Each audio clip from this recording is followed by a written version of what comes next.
I have so many things to say, and because this is my night, so you get to listen to me be tangentially talking about stupid shit, not prepared. I'm just gonna drop my fucking where I'm at in my life, in my head on you, okay? You wanna hear this? Yeah. Ready. I thank everyone for being here. The reason you're here, I love you so much. There's history up the wazoo. The people who've known me the longest and the people who are around me right now, they're almost the same. And I treat every relationship that I'm in the same. If I knew you when I was 17 and I know you now, I don't need to talk to you in 17, 30, 40 years. When I'm in front of you and you're in front of me, it's like time has not even happened. I love you so much. I've neglected relationships. Neglect is the wrong word. I'm not neglecting it. I never stop thinking about everyone in this room every day. Every day I think about you. And I'm blessed that you're here, and I'm blessed to have you in my life. And I'm gonna keep doing what I do. And you know what? I'm not perfect. There's no such thing as perfect in my mind, okay? I need to learn every day what it means to you, each one of you, what it is to be perfect. I have no definition of perfect, and I have no judgment or no personal, like I'm open to whatever is going on in your life, and I know that all of us have had our own personal journeys. Every single person in this room is a successful person, and I'm proud to know them. Every single person that's here, I am so proud of what you have done and what you have accomplished and what you're about to do. I would love it if we were all together and doing whatever we're going to do together forever. In perpetuity. In perpetuity. That means forever. Forever. I think we all have had our own struggles, we've had our own successes, we've had our own wins, we've had our own ups, and we've had our own downs. That's right. You guys, let's hear it for down. Yeah. For me, if you need to respect and appreciate history and objectivism. And you need to respect it. Trust me, it's gonna get a lot fucking deeper. This is just this. I'm just starting right now. I'm warming up. Get comfortable. Get comfortable. Get fucking comfortable. This is the one time I'm gonna say all this shit that I'm fucking. Sit down, get a drink, get some water, get some fucking weed. I started probably about 2 years ago getting into philosophy. Thomas Hobbes, my hero. Thomas Hobbes, father of modern political ethics, challenged the thinking of altruism. Does altruism exist? Altruism, the definition of altruism, a selfless act of helping someone where you're doing nothing, it has no benefit to you. Hobbes challenged this thinking to say there's no such thing as altruism. Because you help a blind lady across the street and no one's around to see you, you walk them across the street safely to the other side of the street. That could be a pure act of helping. Ed, I know, I'm going to go with this. I'm going to keep going with this thought. There's nowhere else to go. Hobbes thought that there's no true, pure, selfless act. And that's okay. Whatever you want to do and however you want to promote what you did to get to this blind lady across the street, however you want to promote it, at the end of the day, you helped this fucking lady across the street. You got her across the street. You want to brag about it, you want to fucking throw it up there like, hey, I'm so great. I helped the fucking blind lady across the street. Listen, at the end of the day, you help this woman walk across the street safely. There's a reason I'm going with this point, and I'm gonna keep going, don't worry. Can I get a hallelujah? So Hobbes had another, so Hobbes looked at the world as if, so he broke it down. He's like, there's the law of nature and there's the law of man. The law of nature is you come out of the womb, you fall out of a vagina, and you start waking, and then you're hungry.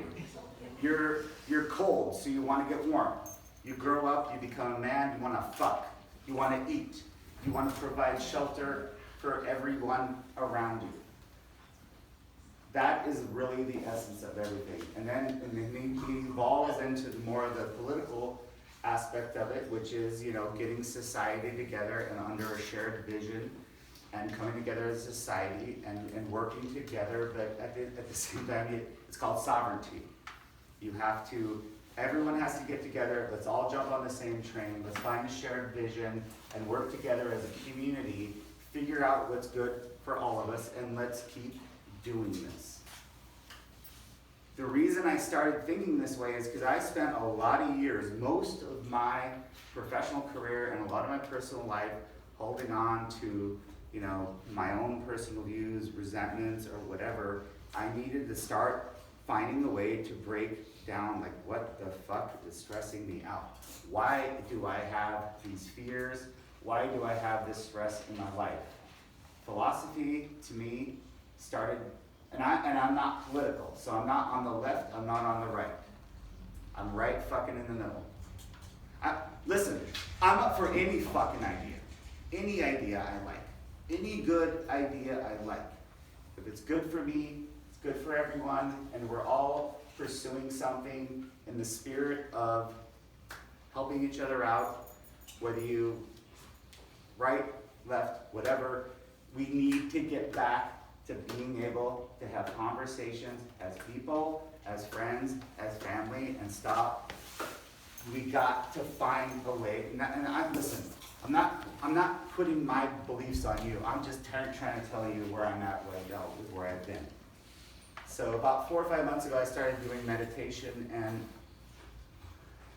I'm telling you, if you haven't done it, I would tell you to do it. And I'm not going to get into the whole meditation thing, because anyone who works with me and is around me, I'm fucking just a broken record at this point. But what meditation does is it teaches you mindfulness. What mindfulness is sensitivity to everyone's personal history and journey, religion, society, ambitions, or whatever. That's what mindfulness is. If you start thinking about mindfulness, don't think here. Whatever you're putting off on someone else, whatever you think that person's doing to you, you might be the asshole. You might be the asshole. If you can't figure out if you're the fucking asshole, you're not going to get anywhere. Because most of the time, we are the assholes.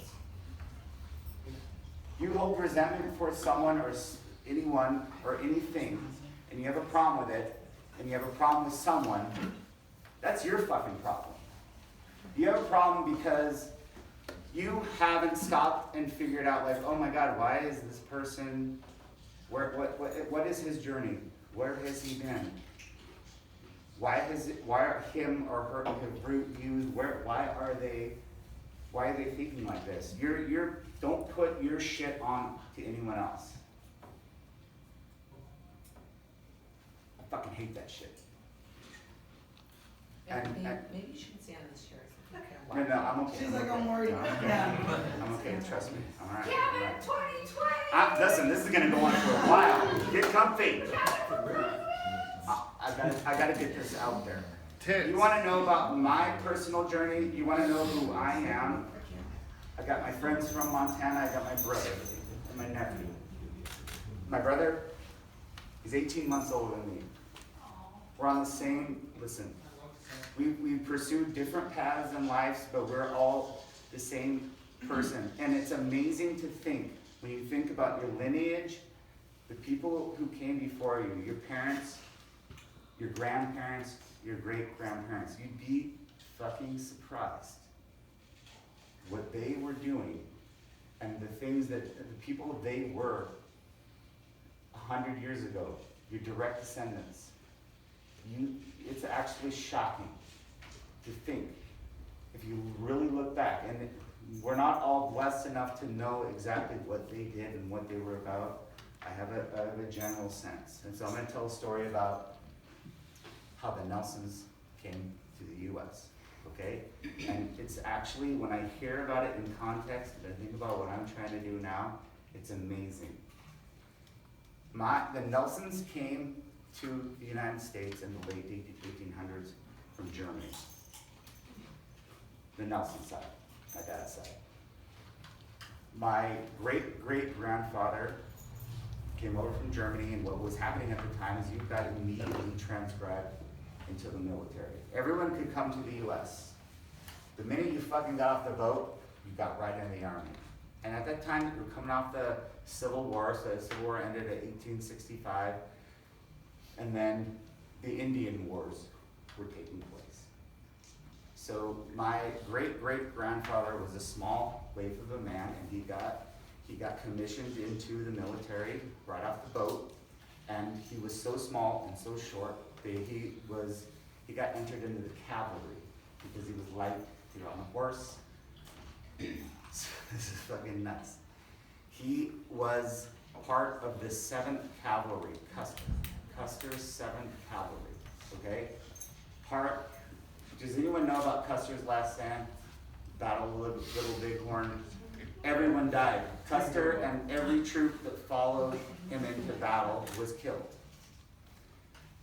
There were several battles that took place at that time. He was in the 7th Cavalry. The day before, he got put into Reno's division, and he survived. There were several battles. He got wounded. Everyone in his platoon and his company was killed. He lucked out. I've had a lot of missed scrapes myself. Dodged lots of bullets. Those who know me, I'm like 8 lives now. Got 1 life left. He got wounded and he convalesced. He should have been with the 7th Cavalry, and he should have died. And the whole thing, we wouldn't even be fucking standing here right now. Custer's Last Stand, guess what happened? That's where I was born. My dad got a student teaching position right out of college. I was born literally. No, I'm okay. Don't worry. That's part of the story when a class is Remember, you said you only have 1 life left. All right. I'm making Lindsay nervous. I'm gonna keep going with the story. You guys wanna? Yes. Is this interesting to you? Yeah. So he got wounded, and he got, I don't know exactly where he was shot or whatever happened to him, but he got laid up right outside of the Battle of Little Bighorn. And if you were to trace the place where Custer and everyone died to the place that I was born, it's fucking like 300 yards. Is that fucking crazy? It's nuts. So the military ushered him out of the service because, by then, things were getting sorted out. They just started letting everybody go. And so my great-great-grandfather moved to Deadwood, South Dakota. And anyone know about Deadwood? Deadwood is back in the day was a Wild West town, like pure Wild West. And he partied his ass off. Everyone who went to Deadwood was trying to make it. They were trying to there's so much going on, the gold rush, everything like that. And so he eventually moved to Deadwood, and he lived a bad life. He lived a terrible life. So my grandfather, the only thing my dad said that he said about his dad, and the one thing I know for a fact, he didn't talk about him a lot. The one thing I do know is my grandfather pissed on his grave. Pissed on his grave. That's how big of a fucking asshole he was. Which set the stage for creating like an understanding and appreciation that I'm not going to do this again. I'm not going to set on my family history and my lineage my grandfather, I'll tell you about him in a second. That's coming. Don't you? But to me, it was poignant because he was a douche, he was a dick, whatever he did. For someone to piss on your fucking grave, it's pretty fucking hardcore. But then that puts it into your mindset, like, I'm not gonna do this again. I'm not gonna do that to my kids. I'm not gonna treat my kids that way. He wasn't perfect, because then what happened was, and this is another interesting thing, if everyone who knows what my history is, my grandfather in 1942 got drafted into the military, and he was 36 years old. Went in as a fucking private. And the reason he was also a small waif of a man, he got drafted, and he was well liked. Everybody loved my grandfather. He was the type of guy that he was hilarious, he was smart, he was funny, he was solid, and the reason everyone, on top of that, he knew how to type. He knew how to write reports. He knew how to write reports, and he was loved. But he was in the Battle of New Guinea. He was there for 4 years to New Guinea, and he was wounded in New Guinea. Grenade fell into his foxhole and wounded him. How many times have I said, in business, you gotta charge the hill and take out that fucking machine gun nest. Or you can sit in your foxhole and wait for the grenade to fall in and blow you up. I say this shit all the time. I didn't even know this part of my history, and I'm saying this shit, right? And then he went to the Philippines. Who knows them in the Philippines? Philippines. We fought there for 2 years. It was the biggest battle in World War II. Guess what happened to him? Got blown up in his foxhole again. I'm not gonna get fucking blown up in my foxhole. I guarantee you I will not. I'm gonna charge the hill, lead from the front. And I expect people to follow me from behind. But I'm gonna be the first person up that fucking hill. As a friend, as a business partner, as anything. Listen, I'm not bragging. I'm telling you my fucking personal history. This is fucking my history. And it is built into my blood. I will be the first one for you, for everyone. That's the mentality that I have, and I love piecing together why I feel the way I do. And I feel very strongly about the way and I'm not trying to push anything on you. I'm just telling you about me, okay? I'm not setting an example. I'm not doing anything. I'm telling you about me. Is this getting old? Am I going on too long? You are, yeah. You're like 15 minutes in. 18 and a half. So the other unique thing about mine and my brother's history is that on my dad's side, the guy that looked up to my dad the most was his grandfather. And he was he ended up in eastern Montana on the gold rush, pursuing his dreams, thinking he was going to be rich. I pursue my dreams. I want to be rich, but he had a chutzpah about him. Interesting point in history, he ended up starting the first school in eastern Montana ever. My brother's a prolific teacher. Becky's a teacher. My dad's a teacher. Interesting. And it was Great Depression. It didn't work out with the oil company. Can I have some of this? The cool thing about him, he became the sheriff of Fallon County. And he was a tall guy, he was a big guy, and everyone loved and respected this guy. He was the guy that everyone wanted to be around. And this was a time that was in Prohibition, Wild West, lawlessness on the eastern part of Montana. And he never carried a gun in 20 years. He never carried a gun. And he could walk into a camp of people who were rough customers, where normally you'd want to go in with guns a-blazing, he would go in on his respect. They knew him in the community. They knew him to be a fair, honest guy, but then the thing my dad would say, he didn't carry a gun. If someone stepped out of line, he got out the brass knuckles, and it was one fucking punch.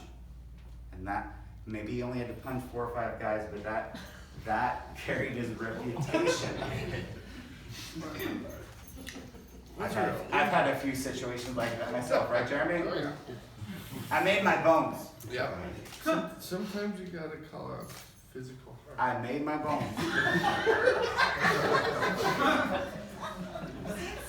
My grandfather on my mom's side, Ralph, he's kind of a complicated man. He was also drafted into the war, and he was extremely good athlete. He was a pole vaulter and a really good coach. And the only reason he didn't go to World War II and get killed is because he had really bad eyesight, but he was really good at doing calisthenics and teaching hundreds of men to do calisthenics. And he was well respected for this. So that was what he did. He taught people how to work out, and he taught people how to do parachute jumps, never jumping out of the plane, because he was an extremely good athlete. My brother.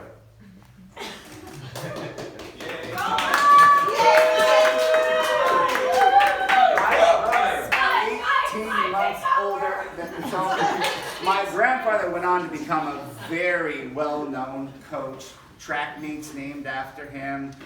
One of the most important people in my life. He was also kind of a complex guy, not likable, but it took him a long time to get to, hey, I'm 80 years old. I need to focus on my family, not coaching, I need to put that first. It took him a long time to get there. And listen, the time that I had with my grandfather, when I really got to know him, was very late in his life.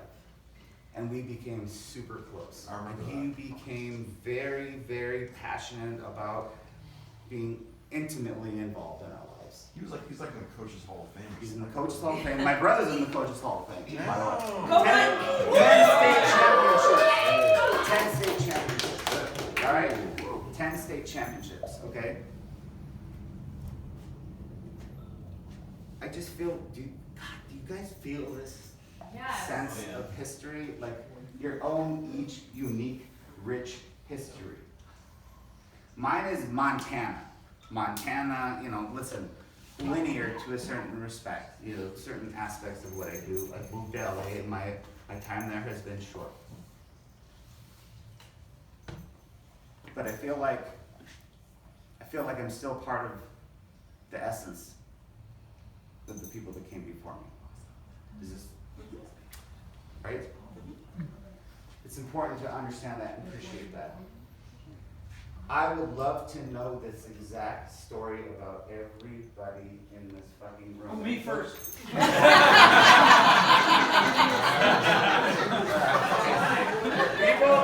Everyone who knows me knows I take an intense history. I take an intense interest about everyone. I have an intense, listen, I know where you're from. Lily, I know where you're from. I know where everyone is from. I have a strong sense of everybody in this room.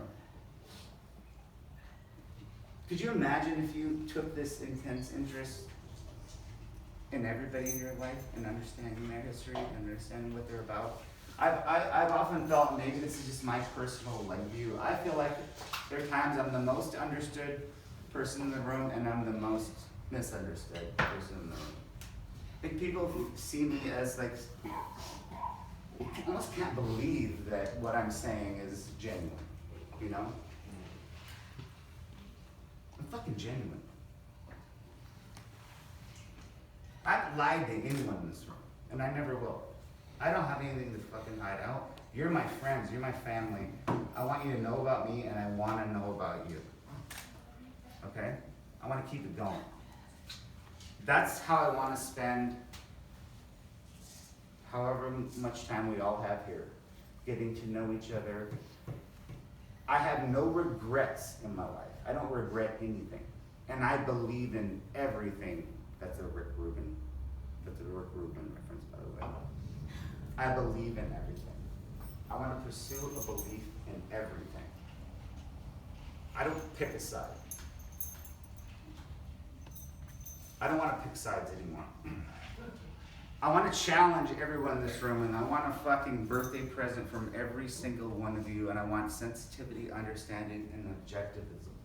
And guess what? I'm going to give it right back to you. I don't think I've ever not done that. Maybe I have. I don't know. I've made a lot of mistakes. I've had a lot of fucking ups and downs. I haven't made it, by the way. I've made it in the sense that, oh my God, I'm so blessed. You're all here. Lindsay and I thought that maybe 10 people would show up to this thing.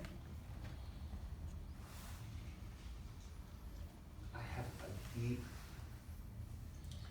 brutal appreciation about the fact that you're all here. And I'll never give this long speech ever again. I just felt like I really wanted to say all these things to let you know where I'm coming from. It may not make a lot of sense, but this is what I'm about. This is what I believe. We love you, Kevin. Thank you so much.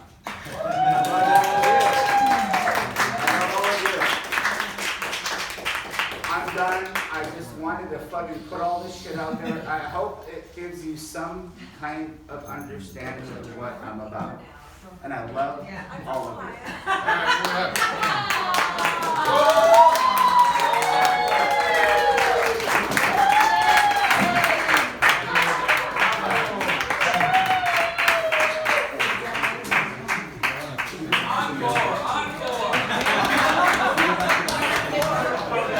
Alright, let's eat. Let's eat.